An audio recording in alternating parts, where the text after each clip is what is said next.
శ్రీ సన్నిధి ప్రేక్షకులకు నమస్కారం.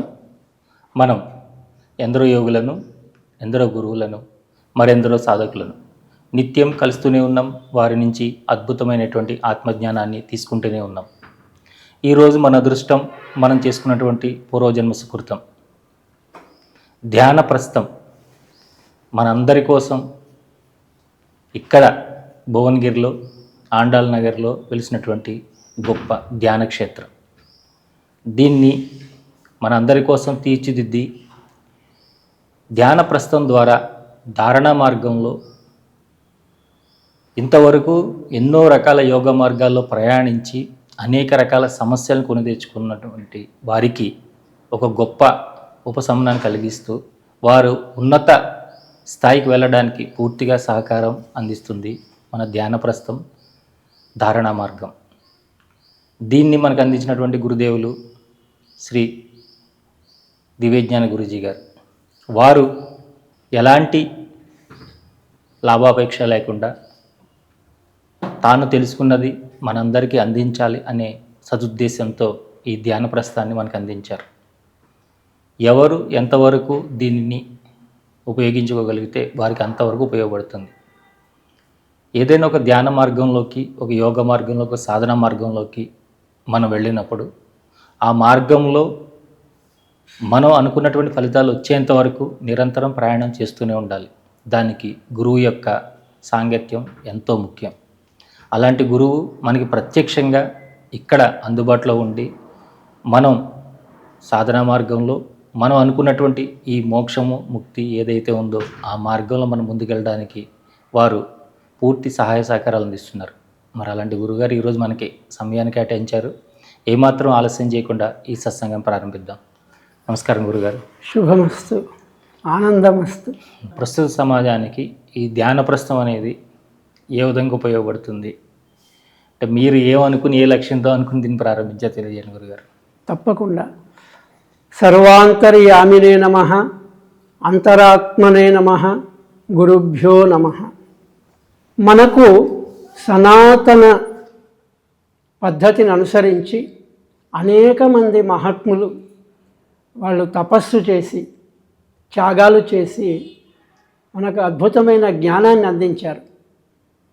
ప్రస్తుత కాలంలో చాలా సులభం ఏమిటంటే ఈ ఆధునిక మాధ్యమ సాధనాలు అన్నిటికంటే గొప్పగా యోగా ఛానలే, కేవలం యోగా ఛానలే ఏర్పాటు చేసి సమాజానికి సేవ చేస్తున్న మీరు శ్రీ సన్నిధి ఛానల్ ద్వారా ఇవన్నీ సమాజానికి అత్యంత సులభోపాయాలైనవి. అంటే ఆ జ్ఞానాన్ని మనం అందించడానికి సాధనాలైనవి, మాధ్యమాలైనవి. మరి ఇప్పుడు వాస్తవం ఏమిటి గ్రహించాలి. ఒకప్పుడేమో తెలియడానికే సమయం అంతా వెచ్చించాల్సి వచ్చింది. ఇప్పుడేమిటంటే అనేకం తెలుస్తున్నాయి, కానీ అందులో నిజమేమిటి లేదా భ్రమ ఏమిటి అనేది తెలుసుకోగలగవలసిన బాధ్యత మన యందు ఉన్నది.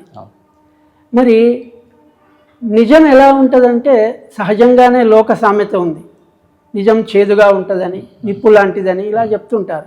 అంటే సత్యము అనేది భగవత్ స్వరూపమై ఉంది. అందుకోసం ఏమంటారంటే ప్రతి ఒక్కరి బాధ్యత సత్యాన్ని తెలుసుకోవడమే మొట్టమొదటి పని, జ్ఞానం తర్వాత. సత్యం తెలిస్తే జ్ఞానం తెలుస్తుంది కనుక సత్యాన్ని తెలపజేయడమే మన ధ్యానప్రస్థం యొక్క ప్రధాన లక్ష్యం. ఇక తరువాత రెండవది మరి జ్ఞానం అంటున్నాం. జ్ఞానం అంటే ఏమిటి అంటే అజ్ఞానాన్ని తొలగించేది జ్ఞానం. ఇప్పుడు అజ్ఞానం అంటే ఏమిటి అయితే ఏదైతే లేనిది ఉన్నట్లుగా, ఉన్నది లేనట్లుగా భ్రమను కలిగించేది అజ్ఞానం. ఒక్కటే మాటతో చెప్పారు. అలాంటి భ్రమను తొలగించేది జ్ఞానం. జ్ఞానం జ్ఞానం అంటున్నాం కదా, ఎక్కడ ఉంది, ఎంత ఉంది అంటే అఖండమైన జ్ఞానం ఉంది. అంటే మన జీవితం సరిపోదు జ్ఞానాన్ని తెలుసుకోవడానికి, అనుభవించడం తర్వాత.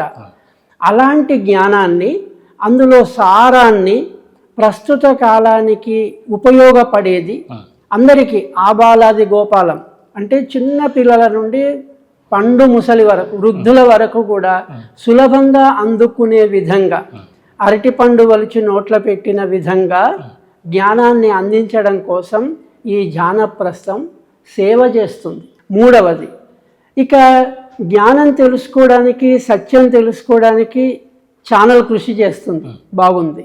కానీ అభ్యాసం చేయడానికి, అనుభవించడానికి ఛానల్ ఉపయోగపడదు. అంటే మాధ్యమ సాధనాలు ఉపయోగపడవు. అభ్యాసము, అనుభవము పూర్తిగా వ్యక్తిగతమైంది, ఎవరికి వారు స్వయంగా చేసుకోవలసిందే. అయితే అభ్యాసం చేసుకుంటే కానీ అనుభవానికి వస్తుంది.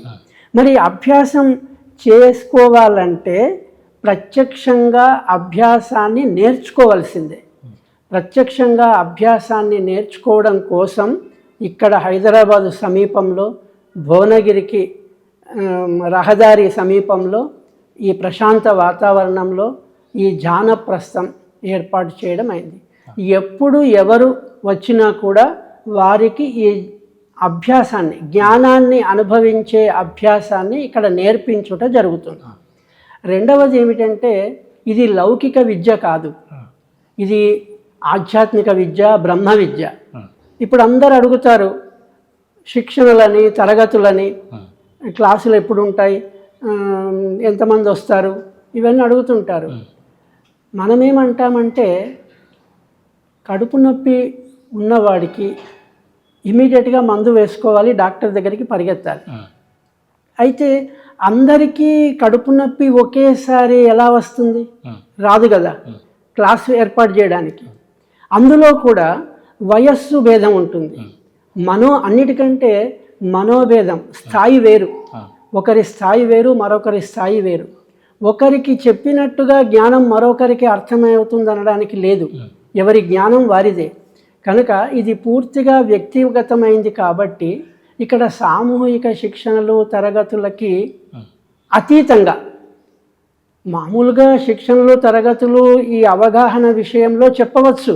కానీ అభ్యాసానికి వచ్చినప్పుడు, అభ్యసించాలి, నేర్చుకోవాలన్నప్పుడు మాత్రం వ్యక్తిగతంగానే వారికి ఇక్కడ వ్యక్తిగతంగా లేదా కుటుంబ పరంగా, ఇప్పుడు కొద్దిగా హైదరాబాద్కి సుదూరం కాబట్టి ఒక్కరు రాలేరు కనుక ఏమంటామంటే కుటుంబంగా రండి అని చెప్తాము, లేదా దంపతులు రమ్మంటాము.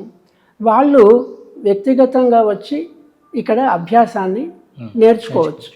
నేర్చుకున్న తర్వాత వాళ్ళు ఇంటికి వెళ్ళి నిరంతరం అభ్యాసం కొనసాగించవలసిందే. నిరంతరం అభ్యాసం చేస్తేనే అనుభవంలోకి వస్తుంది. అనుభవంలోకి వచ్చేదాకా అభ్యసించాలి. అనుభవం వచ్చిన తర్వాత కూడా ప్రాణం ఉన్నంత వరకు అభ్యసించాల్సిందే. అంటే ఇది ఒక దగ్గరికి ముగింపు అనేది ఉండదు. ఎందుకంటే ఆహారము, నిద్ర ఏ విధంగా జీవితాంతం ఉంటాయో అదేవిధంగా ఈ జ్ఞానానుభవం కూడా నిరంతరం ఉండవలసిందే. ఆ ఉండడం కొరకు, వచ్చేదాకా రావడం కొరకు, వచ్చిన తర్వాత ఉండడం కొరకు అభ్యసించవలసి వస్తుంది. ఇలాంటి అభ్యాసాలు ఇక్కడ జరిపించడం కోసం ఈ ధ్యానప్రస్థం ఏర్పాటు చేయడం అయింది. అన్నిటికంటే ముఖ్యమైనది ఏమిటంటే ఇది మా జన్మ ప్రాంతం. అయితే ఒక 40 సంవత్సరాల తరువాత మళ్ళీ ఇక్కడ ఈ అవకాశం లభించింది.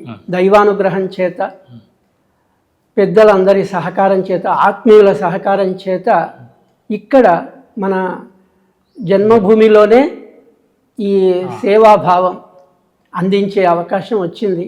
కాబట్టి దీన్ని సద్వినియోగం చేసుకోవాలని, మరొకటి ఏమిటంటే సామాన్యులకు అందుబాటులో ఉండాలని. ఏ మారుమూల పల్లెటూరు ప్రాంతంలో కూలీ పని చేసుకునే వాళ్ళు, వ్యవసాయం చేయించుకునే వాళ్ళు కూడా ఈ ఆనంద జీవనం, ప్రధానం ఏమిటంటే ఆనంద జీవనం గడపాలి. సమాజంలో అందరూ ఆనందమే కోరుకుంటారు, కానీ సుఖదుఖాల వలలో చిక్కుకున్నారు. ఆ సుఖదుఖాల వలలో చిక్కుకోకుండా ఆనంద జీవనం అనుభవించుట కొరకు ఈ ధ్యానప్రస్థం నిరంతరం కృషి చేస్తుంది. ఇది అందరిది. మరొక మాట ఏమిటంటే వ్యవస్థ ఏర్పడే వరకు వ్యక్తి యొక్క కృషి ఉంటుంది. వ్యక్తి కృషి వల్ల వ్యవస్థ ఏర్పడుతుంది. వ్యవస్థ ఏర్పడ్డ తర్వాత వ్యక్తి కాదు, ఇక్కడ సమిష్టి కృషి అవసరం. అంటే ఈ వ్యవస్థ అందరిది, అందరికీ సంబంధించింది. అందరం కాపాడుకోవాలి దీన్ని. కాపాడుకోవాల్సిన బాధ్యత అందరిది. ఒక మామిడి చెట్టు పెట్టడానికి ఒక పెద్ద మనిషి టెంక నాటి మామిడి చెట్టు పెడతాడు, నీళ్లు పోస్తాడు, దాన్ని పెద్దగా చేస్తాడు. ఆ పెట్టిన పెద్ద మనిషి ఎప్పుడూ ఉండడు, కానీ చెట్టు మాత్రం తరతరాల వరకు ఉంటుంది. దాని కాయలు, పండ్లు, ఆకులు ఉపయోగించుకోవడానికి అందరూ ఉపయోగించుకుంటారు. అందరూ రక్షించుకోవాల్సిందే. అందరూ రక్షిస్తేనే అందరికి అందుతుంది. అదే మాదిరిగా జానప్రస్థాన్ని కూడా అందరం కాపాడుకోవాలి, అందరం అనుభవించాలి అనే ఉద్దేశంతో ఇక్కడ వ్యక్తికాంక్ష లేకుండా వ్యవస్థనే ప్రధానంగా సమాజానికి అందించడం కోసమే సామాన్యులు కూడా దీన్ని ఉపయోగించుకోవాలనే ఉద్దేశంతో ఈ ప్రాంతంలో ఇక్కడ మనకు ఇప్పుడు జానప్రస్థంలో ఒక భాగం పూర్తయింది, ఇంకా 2 భాగాల నిర్మాణం మిగిలి ఉంది. ఎందుకోసం నిర్మాణం ఉంది అంటే సుదూర ప్రాంతాల నుంచి లేక విదేశాల నుంచి వచ్చే వాళ్ళు ఇక్కడ అభ్యాసం చేసినంత కాలం ఉండడానికి వసతి ఏర్పాటు చేయవలసి ఉంది. అలాగే సామూహికంగా ధ్యానం చేసినా కూడా ఫలితం ఎక్కువగానే ఉంది. ఆ ప్రాంతంలో శక్తి జాగృతం అవుతుంది. అలాంటి సామూహిక ధ్యానం చేయడానికి కూడా ఒక అవకాశం ఏర్పాటు చేయవలసి ఉంది. అవి మళ్ళీ భవిష్యత్తు దైవానుగ్రహం చేత జరగవలసిందే. జరగవలసినప్పుడు జరుగుతుంది అనే ఉద్దేశంతో ఈ జానప్రస్థం కొనసాగుతుంది. అయితే ఒక్కటి జానప్రస్థము ద్వారా అందరికీ సూచించవలసిన అంశం ఏముందంటే, సాధనను ఛానల్ చూసి చేయడం అంత శ్రేయస్కరము కాదు. ఎందుకు కాదు అంటే, వ్యక్తిగతమైన సాధనను సామూహికంగా ఏదో చూసి సాధన చేయడం వల్ల జరిగే అనుభవాలకు ఎవరు బాధ్యులు అవుతారు? ఛానల్ వారు బాధ్యులు గారు, ఆ వీడియో చెప్పిన వారు బాధ్యులు కారు. ఇక్కడ వ్యక్తిగత స్థాయి, వయస్సు, స్థితిని బట్టి వాళ్ళ అనుభవాలను బట్టి మార్పు చేసుకోవాల్సి వస్తుంది. మీరు అలా వీడియోలో చెప్పారు కదా, మేము చేస్తూనే ఉన్నామంటే దానికి అది సామూహికంగా అందరికీ అందించబడింది. అది ఒకరికి ఒక రకంగా అనుభవాలు కలగవచ్చు, మరొకరికి మరొక అనుభవం కలగవచ్చు. అప్పుడు మీకు మళ్ళీ మార్గదర్శనం చేయడానికి కానీ మార్పు చేయడానికి కానీ అప్పుడు మళ్ళీ వ్యక్తి అవసరం. కాబట్టి అలా జాగ్రత్తలు తీసుకున్నప్పుడు ఈ జానప్రస్థంలో ధారణా మార్గంలో అత్యంత సులభం ఉంటుంది. అన్నిటికంటే ముఖ్యమైనది ఏమిటంటే, అన్ని మార్గాల్లోకెల్లా మా అనుభవాన్ని బట్టి ధారణా మార్గం అత్యంత సులభమైంది, శ్రేయస్కరమైంది, రహస్యమైంది. అంటే గురుగారు, ఇప్పుడు ఈ ధ్యానప్రస్థం అనేది వ్యక్తిగతంగా వారి మీద పూర్తిగా దృష్టి పెట్టి, గురువు యొక్క దృష్టి పెట్టి వారిని సాధనలో ముందుకు తీసుకెళ్ళడానికి బాగా ఉపయోగపడుతుంది. కరెక్ట్.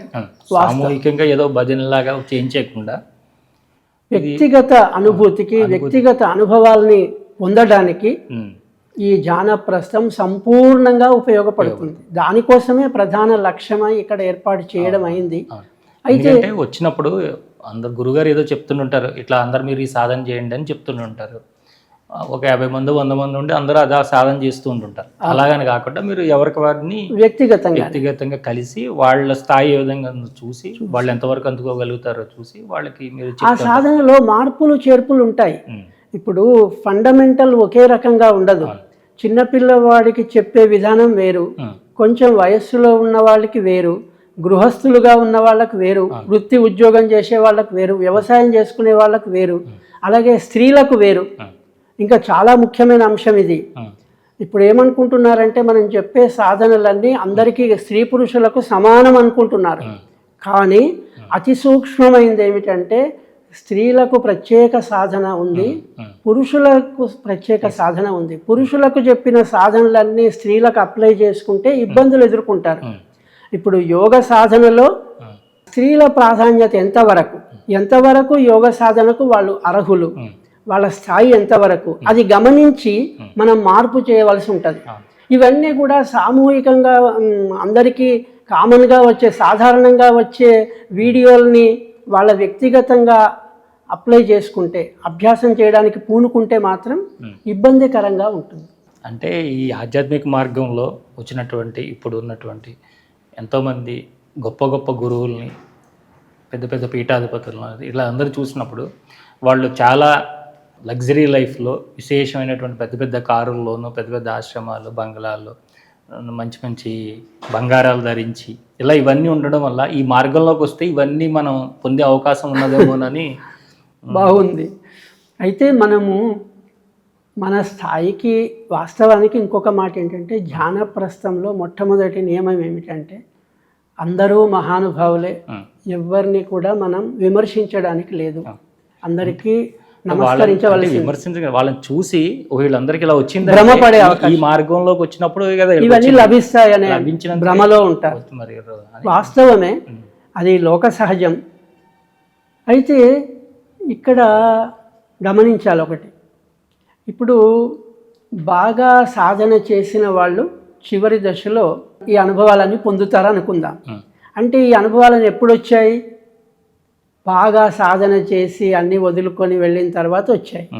కానీ అందరూ ఆ పని చేయగలరా అంటే చేయలేరు. ఇక్కడ సాధనకు కొన్ని సంవత్సరాలు పడుతుంది. అన్ని సంవత్సరాలు ఈ మీ సమస్యలన్నిటినీ పక్కన పెట్టి ఈ సాధనకు రాలేవు కదా.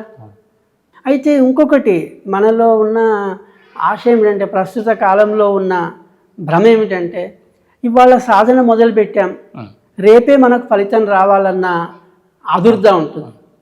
అయితే దానివల్ల ఎలా సాధ్యమవుతుంది అంటే, ఈ సాధన వాస్తవానికి బుద్ధి తెలిసిన వెంటనే మొదలుపెట్టాలి.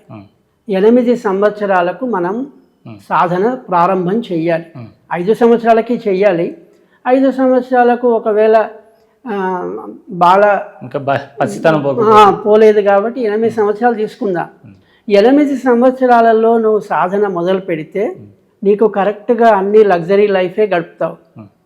ఏమిటి, 20 ఏళ్లకే నీకు ఉద్యోగం వస్తుంది, నీకు మంచి హోదా వస్తుంది, బంగారం వస్తుంది, కార్లు వస్తాయి, లగ్జరీ లైఫ్ నువ్వు అనుభవించగలవు.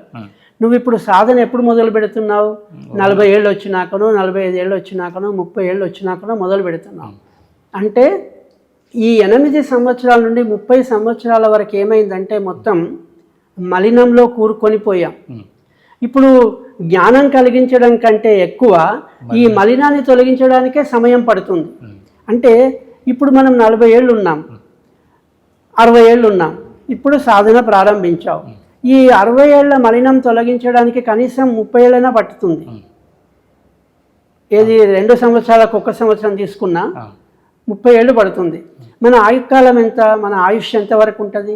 100 సంవత్సరాల కంటే ఎక్కువ ఉండం. నీవు తొలగించడానికే నువ్వు 30 సంవత్సరాలు తీసుకుంటే, అభ్యాసం చేసి మళ్ళీ సాధన అనుభవంలోకి తెచ్చుకోవడానికి ఎంత టైం పడుతుంది? కాబట్టి మేము మన అనుభవంలో ఆలోచించింది ఏమిటంటే, అతి సులభమైన సాధనలో అతి తక్కువ కాలంలో అందించాలనే ప్రయత్నమే ఇది వాస్తవానికి. 60 ఏళ్ళు వచ్చిన వాళ్ళు వీలైనంత తొందరగా ఈ ధారణా మార్గంలో ఆనంద జీవనం గడపాలనే. పూర్తిగా ప్రాణాపాయ పరిస్థితి 90 ఏళ్ళు వచ్చిన తర్వాత అప్పుడేం ఆనంద జీవనం గడుపుతాడు?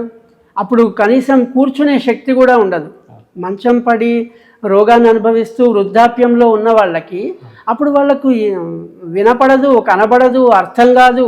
అంటే గురుగారు, ఇప్పుడు ధ్యాన ప్రస్థం ఇది మీరు ప్రారంభించినటువంటిది, మీ ఆలోచనల నుంచి మీకోసం మీరు పెట్టుకున్నదండి ఇది గురుగారు? లేదు అందరూ కలిసి ఇక్కడ మనం సాధనలో ముందుకెళ్దామని స్థాపించారా? దీనిలో ప్రతిరోజు ఏం జరుగుతుంటాయి? ప్రత్యేక దినాల్లో లేదా ప్రత్యేక రోజుల్లో ఏదైనా కార్యక్రమాలు ఏర్పాటు చేశారా?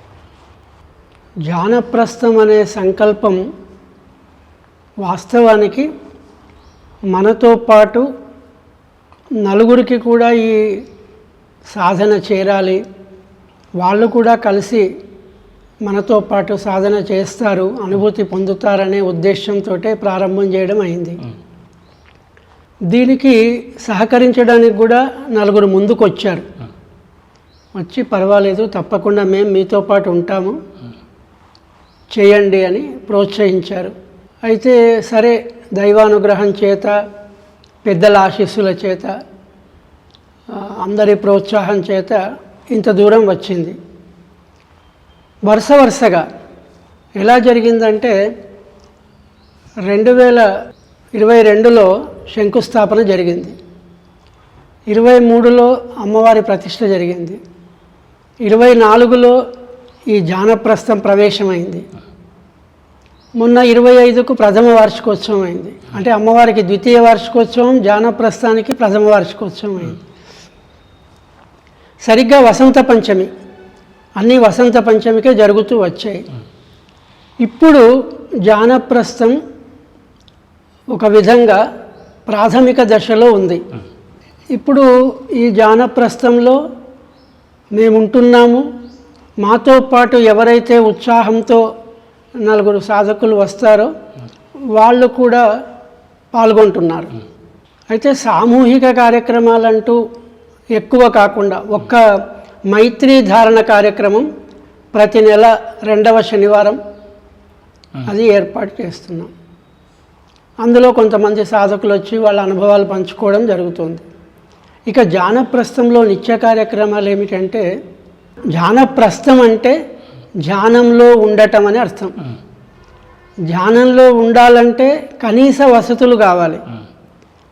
ఒక ఆచ్ఛాదన కావాలి, ఆహారం కావాలి, పడుకోవడానికి వసతి కావాలి. ఇవన్నీ ఇక్కడ సమకూరాయి. ఈ ప్రస్తుత పరిస్థితులలో ఇక్కడ ఉదయం 4 గంటలకే మేల్కోవటం, కాలకృత్యాలు మిగతా పూర్తి చేసుకొని 5 గంటల నుండి 6 గంటల వరకు తురీయ ధ్యానం, 1 గంట కాలం తురీయ ధ్యానం జరుగుతుంది. సరే, ఎవరెవరు అందుబాటులో ఉంటే వాళ్ళు పాల్గొంటారు.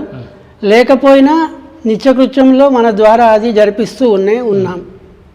6 గంటల నుండి 8 గంటల వరకు అమ్మవారి సేవ, త్రిశక్తి మహాగాయత్రి సేవ జరుగుతుంది. ఆ అమ్మవారిని కూడా ఒక ఆత్మరూపంగా భావించాం, విగ్రహ రూపంగా కాదు.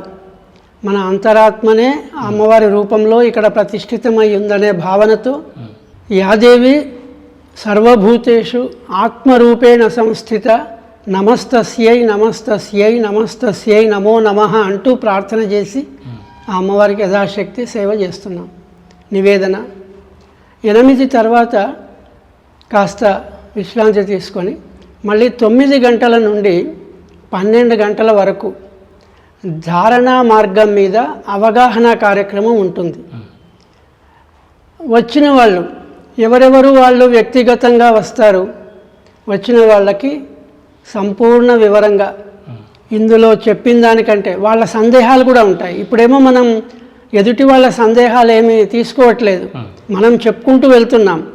కానీ ప్రత్యక్షంగా వాళ్ళు వచ్చినప్పుడు వాళ్ళ అనుభవాలు, సందేహాలు కూడా నివారణ చేయవలసి ఉంటుంది. కనుక ధారణా మార్గం గురించి పూర్తి అవగాహన కార్యక్రమాన్ని ఆ 3 గంటలు పూర్తి చేసి తర్వాత భోజనము, విశ్రాంతి తీసుకొని తిరిగి మధ్యాహ్నం 2 గంటల నుండి 5 గంటల వరకు ఈ ధారణా మార్గంలో అభ్యాస కార్యక్రమం. అంటే అప్పుడు కూడా సాధకులు ఉన్నా లేకపోయినా అభ్యాస కార్యక్రమం అనేది జరుగుతూ వస్తుంది. అంటే నేర్చుకోవడం, వాళ్ళు వ్యక్తిగతంగా ఎలా ఈ పంచభూత ధారణ చేయాలి, పంచతన్మాత్ర ధారణ చేయాలి, తురీయ ధ్యానంలోకి వెళ్ళాలి అనే విషయాలు అభ్యాసపూర్వకంగా 2 నుంచి 5 వరకు నేర్పించబడతాయి. ఆ తరువాత ఈ మధ్యనే ఆత్మానంద భాగవతాన్ని ప్రారంభించడం అయింది. అంటే విషయం ఏమిటంటే తత్కథనం, తచ్చింతనం, తత్ప్రబోధనం అని ఏదైతే మనం ధ్యానంలో ఉండి తురీయ ధ్యానంలో ఉండే అనుభూతిని పొందుతుంటామో దాన్ని పదే పదే గుర్తు చేసుకోవడము, ఆనందించడము, అనుభవించడము.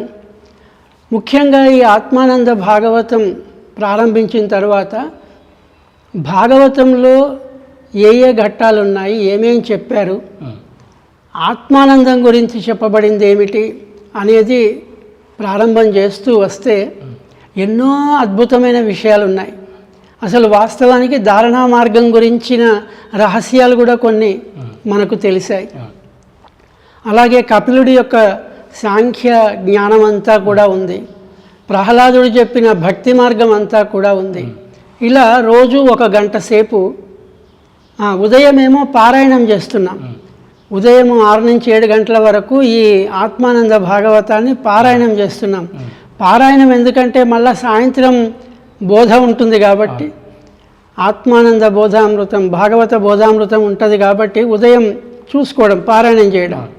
ఏ విషయము ఆనందానికి దగ్గరగా ఉందో ఆ విషయాన్ని మళ్ళీ సాయంత్రం చెప్పుకోవడానికి వీలుగా ఉదయం పారాయణం చేసుకొని గంట, సాయంత్రం గంట అంటే దాన్ని ఏమంటున్నామంటే ప్రవచనము ఉపన్యాసం కాకుండా బోధామృతం అంటున్నాం. బోధామృతం ఆ గంట సేపు ఎవ్వరు లేకపోయినా ముందు మా ధర్మపత్ని ఉంటుంది, అమ్మగారు ఉంటుంది.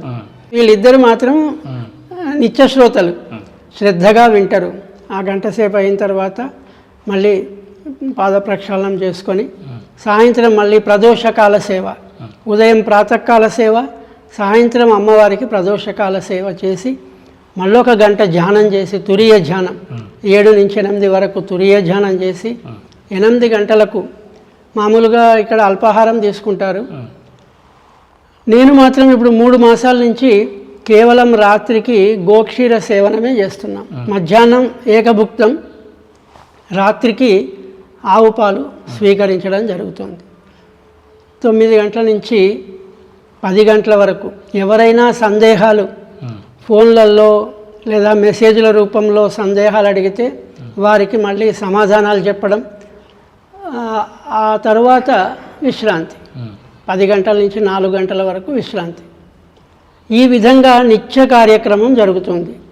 ఇప్పుడు 2 గంటల నుంచి 5 గంటల వరకు ఎవరు రాకపోయినా, ఎవరు ఈ విషయంలో ఫోన్లు చేసినా వాళ్ళతో ప్రత్యక్షంగా మాట్లాడి వాళ్ళ సందేహాలు నివారించడం జరుగుతుంది. అయితే చాలామంది ఫీజు ఎంత అని అడుగుతుంటారు ఇది ఇందులోకి రావడానికి. అంటే నేనేమంటానంటే ఇది ఒక పాఠశాలనో కళాశాలనో అయితే ఫీజులు ఉంటాయి, హాస్పిటల్లో అయితే ఫీజులు ఉంటాయి. ఇది ఆధ్యాత్మిక జ్ఞానక్షేత్రం, ధ్యానప్రస్థంలో ఫీజులు అంటూ ఉండవు. ఇది స్వచ్ఛందంగా చేయబడే కార్యక్రమం, చేసుకునే కార్యక్రమం, అనుభవించే కార్యక్రమం. ఇందులో సాధక బాధకాలు పంచుకోవాలి తప్ప ఫీజులు తీసుకోవడం అంటూ ఉండదు. చాలా దూరం నుంచి వచ్చేవాళ్ళు ఉంటారు. వాళ్ళు పాపం ఇక్కడ వాళ్ళకి ఎలా ఉంటుందో కూడా తెలియదు. ఫస్ట్ టైం వస్తారు కదా, వాళ్ళు పాపం ప్రిపేర్ అయ్యి వస్తారు. ఏది టిఫిన్లు, రొట్టెలు అన్నీ తెచ్చుకొని ఇక్కడ ఉండడానికి అవకాశం ఉందో లేదో, తినడానికి అవకాశం ఉంటుందని వాళ్ళు తెచ్చుకొని వస్తారు. ఇక్కడ చూసిన తర్వాత వాళ్ళకి అర్థమవుతుంది. అంటే ఎవరైతే ఇక్కడ వస్తారో వాళ్లకు సమయానికి వచ్చిన వాళ్లకు భోజన సదుపాయం ఏర్పాటు చేస్తాము. ఒక్కరోజు ఇక్కడ ఉంటే వాళ్ళకి 3 మాసాల వరకు సరిపడే అభ్యాసము, జ్ఞానము 2 వస్తాయి. ఒక్కరోజు కేటాయించాలి. అంటే ఉదయం 3 గంటల కార్యక్రమం, మధ్యాహ్నం 3 గంటల కార్యక్రమంలో ఉంటే చాలు వాళ్ళకి సరిపడా జ్ఞానము, ఆనందము, అభ్యాసము లభిస్తాయి. ఇలా నిత్య కార్యక్రమాలు జరుగుతున్నాయి. తర్వాత ఏమైందంటే భావం వచ్చింది. మనము స్వంత కార్యక్రమాలకో లేదా ధ్యానప్రస్థాన్ని గురించిన కార్యక్రమాలకు వెళ్ళాల్సి వస్తుంటుంది. ఊరికే వెళ్ళడం ఏంటి, దాన్ని కూడా ఆత్మానందంగానే మార్చుకోవాలి అని ఆత్మానంద యాత్ర అని పెట్టుకున్నాం. అంటే ధ్యానప్రస్థానికి ఎవరు ఎప్పుడు ఎక్కడ నుండి వచ్చినా ఆత్మానంద యాత్రనే. ధ్యానప్రస్థం నుండి ఎవరు ఎప్పుడు ఎక్కడికి వెళ్ళినా అది ఆత్మానంద యాత్రనే. నేను హైదరాబాద్ వెళ్తున్నా, నేను భువనగిరి వెళ్తున్నా, నేను నల్గొండ వెళ్తున్నాను అనకుండా, నల్గొండ ఆత్మానంద యాత్ర, హైదరాబాద్ ఆత్మానంద యాత్ర, ఎక్కడికి వెళ్తే అక్కడ ఆత్మానంద యాత్ర. అంటే పదే పదే అదే చింతనలో ఉండడం ఉద్దేశం. దాని తర్వాత ఈ మైత్రి ధారణ కార్యక్రమం ప్రతి నెలకు ఒకసారి జరుగుతుంది. ఈ మధ్యనే బాల విజ్ఞానం అని కూడా ఒక కార్యక్రమాన్ని, అంటే అవకాశం ఉన్న పిల్లలను, ఎక్కువ శాతం ఇది పిల్లలకు చేరవలసిన జ్ఞానం, వాళ్ళలో కూడా చైతన్యం కలిగించి సాధనకు ఉపక్రమింప చేయాలి, ధ్యానాన్ని పరిచయం చేయాలి. వాళ్లకు చెప్పడం చాలా సులభం, వాళ్ళలో ఎలాంటి సందేహాలు ఉండవు. చెప్పింది చెప్పినట్టుగా ఆచరిస్తారు, ఏమాత్రం పొరపాటు రానివ్వకుండా. అలాగా వాళ్ళు బాల విజ్ఞాన కార్యక్రమాన్ని కొనసాగిస్తున్నాం అవకాశం వచ్చినప్పుడల్లా. ఆనంద జీవనం కొరకే ఇదంతా. ధ్యానప్రస్థం యొక్క ప్రధాన లక్ష్యం ఆనంద జీవనమే. గురుగారు, ఇప్పుడు ఆనంద జీవనం అన్నారు కదా, అసలు ఆనంద జీవనం అంటే ఏంటి? ధ్యానప్రస్థం ద్వారా ఆనంద జీవనాన్ని ఏ విధంగా అందిస్తున్నారు? ప్రస్తుత సమాజంలో చూస్తున్నాం మనం, నిత్య జీవితంలో ఒక్కొక్కరు ఒక్కొక్క సమస్యతో ఒక్కొక్క రకంగా ఇబ్బందులు పడుతూ ఉన్నారు. పిల్లలు ఒక రకంగా, పెద్దలు ఒక రకంగా, అన్నిటికంటే మించి మనశ్శాంతి లేకుండా బాధపడుతున్నారు, మనశ్శాంతిని కోల్పోతున్నారు. ప్రతి ఒక్కరూ మనశ్శాంతి కావాలనుకుంటున్నారు. అలాంటి వాళ్లకు మనము ధ్యానప్రస్థము ద్వారా ముందు మనశ్శాంతిని కల్పింపజేయాలి, సమస్యలు తర్వాత. ఎప్పుడైతే శారీరక బాధలన్నీ మనస్సుకు మీద ఆధారపడి ఉన్నాయో, వీళ్ళు బాధలను గుర్తుపెట్టుకొని ఆ బాధల ద్వారానే మనశ్శాంతి లేదనే భ్రమలో ఉన్నారు. వాస్తవానికి ఈ బాధలకు మనస్సుకు సంబంధం లేదు. అయితే ఆ భ్రమను తొలగించాలంటే మనం కొంత వాళ్ళకి ధ్యానప్రస్థము ద్వారా జ్ఞానాన్ని అందించాలి, ధ్యానాన్ని అభ్యసింపజేయాలి. ఇవి రెండు చేసినట్టయితే వాళ్ళలో ఈ మనశ్శాంతి వచ్చేస్తుంది. ఎప్పుడైతే మనశ్శాంతి కలుగుతుందో ఆనంద జీవనమే. బాధలను తొలగించే శక్తి ఎవరికీ లేదు. బాధలు ఎప్పుడు తొలగుతాయో అప్పుడే తొలగుతాయి. ఇంకా ఏం చెప్పారంటే ఔషధం కూడా, చాలామంది రోగాలతో బాధపడే వాళ్ళు ఏం చేస్తారంటే ఔషధం తీసుకోవడానికి డాక్టర్ల దగ్గరికి, హాస్పిటల్కి వెళ్తారు కదా, అసలు ఔషధం నిమిత్త మాత్రమే. కొందరు ఏమంటారంటే ఈ డాక్టర్ దగ్గరికి వెళ్తే నాకు వ్యాధి తగ్గిందంటారు.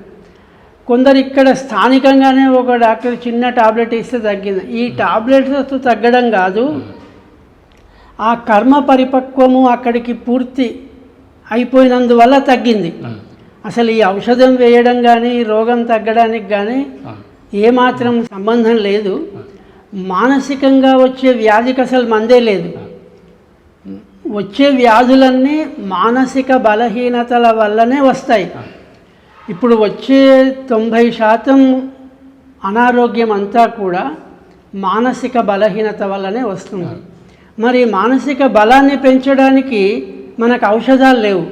కేవలం ధ్యానమే పరమౌషధం, దివ్యౌషధం. మరి దానికి డాక్టర్ ఎవరంటే మనలాంటి ధ్యానప్రస్థమే.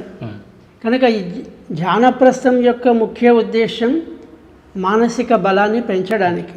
ఇంకొకటి ఏమిటంటే యోగము, జ్ఞానం అని రెండు. యోగం సిద్ధించాలంటే జ్ఞానం కావాలి, జ్ఞానం ఫలించాలంటే యోగం ఉండాలి.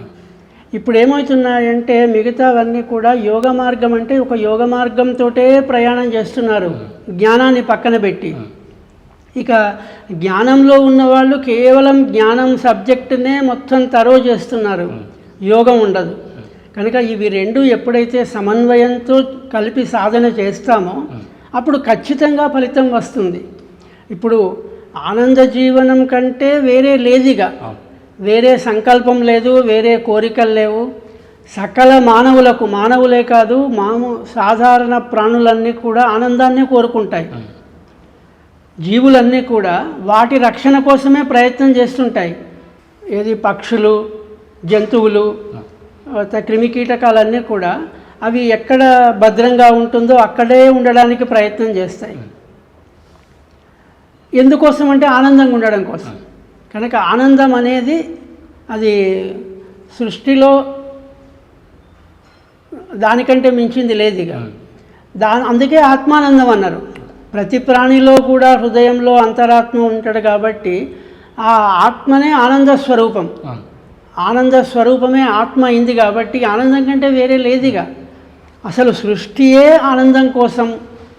ఆనందో బ్రహ్మే దివ్య జానాత్ అని, ఆనందో బ్రహ్మాని ఆనందం కోసమే సృష్టించబడింది, ఆనందం కోసమే పోషించబడుతుంది, ఆనందం కోసమే లయింపబడుతుంది. కనుక ఈ సృష్టి స్థితి లయాలు మూడు కూడా ఆనందం కోసమే. ధ్యాన ప్రస్థానికి వచ్చి అంతకుముందు మానసికమైనటువంటి ఇబ్బందుల్లో ఉన్నటువంటి ఎవరైనా దంపతులు లేదా ఇంకొకరి కుటుంబం కానీ వాళ్ళు మళ్ళీ ఈ ఆనంద జీవనం వైపుగా ప్రయాణం చేసిన వాళ్ళు ఉన్నారా గురుగారు? ఇప్పుడు సమాజం ఎలా ఉందంటే డాక్టర్ దగ్గరికి ఎప్పుడు వెళ్తారు? డాక్టర్ దగ్గరికి రోగం ఉన్నప్పుడు, ఆయాసం ఉన్నప్పుడు వెళ్తారు. తగ్గిన తర్వాత, రోగం తగ్గిన తర్వాత మళ్ళీ తిరిగి డాక్టర్ దగ్గరికి వెళ్ళి థ్యాంక్స్ చెప్పడమో లేకపోతే సన్మానం చేయడమో, మీ వల్ల మాకు రోగం తగ్గింది బాబు అని చెప్పిన దాఖలాలు లేవు. ఎందుకంటే ఆయాసం ఉన్నప్పుడు ఉన్నంత ఆతురత, బాధ ఆయాసం తగ్గిన తర్వాత ఉండదు. అయితే వాస్తవానికి ఈ మార్గంలో ప్రయాణం చేసేవాళ్ళు మేము ఇప్పుడు బాగున్నామని చెప్తున్నారు. అంటే పూర్వము వాళ్ళు గతంలో అనుభవించిన జీవితానికి ఇప్పుడు అనుభవిస్తున్న దానికి తేడా చెప్తున్నారు. మేము ఇప్పుడు మాలో మార్పు వచ్చింది, శరీరం తేలికైంది, మేము ఆరోగ్యంగా ఉన్నాము లేదా మనశ్శాంతిగా ఉన్నామని చెప్తున్నారు. అది అంతేకాకుండా కొంతమంది కంటిన్యూ అవుతున్నారు, అంటే వస్తూ వెళ్తున్నారు. ఇప్పుడు మనం అర్థం చేసుకోవాల్సింది ఏమిటంటే వాళ్ళు చెప్పకపోయినా పర్వాలేదు, వాళ్ళు వస్తూ వెళ్తున్నారంటే ఏదో ఒక అనుభూతి వాళ్ళకు బలంగా కలిగిన దాని వల్లనే వాళ్ళు తిరిగి రాగలుగుతున్నారు. చాలా మంచి విషయాలు మనం ఈరోజు అన్నీ చాలా సమయాన్ని తీసుకొని మాకు తెలియజేశారు. అలాగే ధ్యాన ప్రస్థం యొక్క లక్ష్యం ఏదైతే ఉందో దీన్ని సంపూర్ణంగా అందరూ కూడా ఎవరైతే సాధన మార్గంలో ముందుకు వెళ్ళాలనుకుంటున్నారో, ఎవరికైతే హడావుడి లేదో, ఎవరికైతే ఈ క్షణంలో ఏదో జరిగిపోవాలి లేదా ఈరోజే అయిపోవాలనే హడావుడి లేదో అలాంటి వాళ్ళందరికీ కూడా మీరు చెప్పినటువంటి ధారణ మార్గం కావచ్చు, తురియ ధ్యానం కావచ్చు, ఇవన్నీ కూడా ఎంతో బాగా ఉపయోగపడతాయి. వారందరూ కూడా చాలా వివరంగా తెలియజేశారు. కానీ సాధనలో ఎవరున్నా కూడా ప్రత్యక్షంగా మీ దగ్గరికి వచ్చి గురువు సమక్షంలో కనుక దాన్ని ఒక్క రోజన్నా చేయగలిగితే మిగతా రోజులన్నీ కూడా చాలా అద్భుతంగా జరుగుతుందని తెలియజేస్తారు. చాలా సంతోషం గురుగారు. శుభమస్తు. నారాయణ. గతంలో మనకి గురుగారు ఎన్నో విషయాలు ధ్యాన ప్రస్థం ద్వారా తెలియజేశారు. ఇంతవరకు మన దగ్గర దాదాపు 300 పైచిలకు వీడియోలు వారు మనకు అందించారు. రాబోయే ఎపిసోడ్స్లో మరొకసారి గురువుగారిని కలిసి తుర్యాతీతంగా ఉండే స్థితి ఏంటి, ఆ స్థితిలోకి చేరుకున్న తర్వాత మనం ఏం చేయబోతున్నామో, మన జీవితాల్లో ఎలాంటి మార్పులు వస్తాయి, ఆ స్థితికి చేరుకున్న వాళ్ళు ఉన్నారా లేరా అసలు అనే విషయాలు తెలుసుకుందాం. అంతవరకు చూస్తున్నాను శ్రీ సన్నిధి టీవీ. నమస్కారం.